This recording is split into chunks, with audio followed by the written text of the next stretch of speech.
Hello sa inyo guys and welcome back again sa ating video natin. Is pag-usapan natin yung bagong I think bagong feature to ni Vivo Y21D.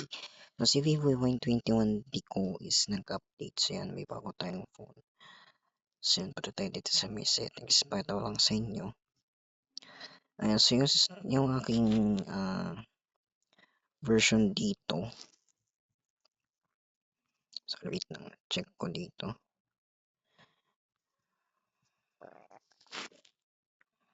So yan, yung version ko ay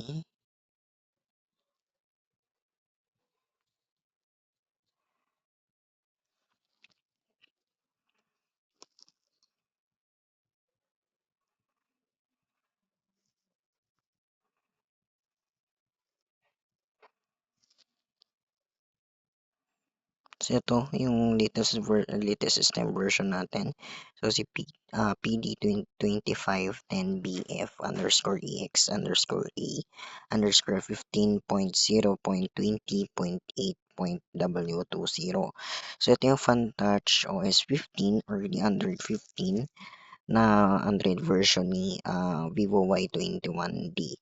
So may na-discover na ako ng feature dito. So bali dalawa kasi yung mini app ni Vivo Y21D. So isa tong yung itong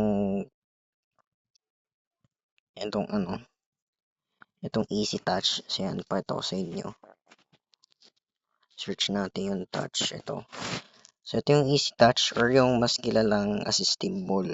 Kaya lang is Easy Touch siya. Ayan, so ito yung assistive ball na sinasabi. Ito yung usong-usong assistive ball pagka wala kayong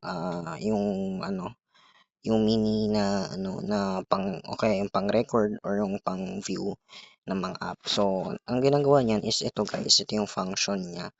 So you can personalize the skin, ayan, then yan yung function. So pwede yung customize yung menu. So meron lang siyang 9 apps na pwede mong ilagay. Ayan, then quick tools din, syempre 9 apps din, 9 quick tools. Ayan. Tapos you can also change the yan, yung function sa top. Double tap, tap and hold and slide sideways, and hold and slide down, hold and slide up. And then you can also change the display effects. Ayan, yung idle visibility, auto hiding, full screen, and then auto hide after 3 seconds of inactivity. And then if nagsawa kayo sa changes nyo, pwede nyo siyang restore to default. So yan. Tapos ito siya, pakita ko sa inyo. Ayan, tap nyo yan. Tapos halimbawa kayo ng messenger. Ayan, i-view nyo si messenger. Ayan, mag-view si messenger dyan. Or pwede din si YouTube.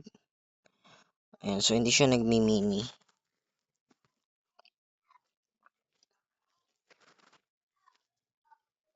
Pero dito pwede siya mag-mini. So ito yung edge sidebar and yung default na ni Vivo. Ayan. Ito yung nagmi-mini. So pag open nyo ng calculator, ayan, mag-mini siya. Pwede hindi siyang resize.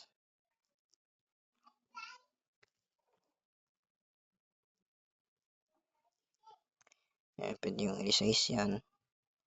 Or ganyan. I-minimize.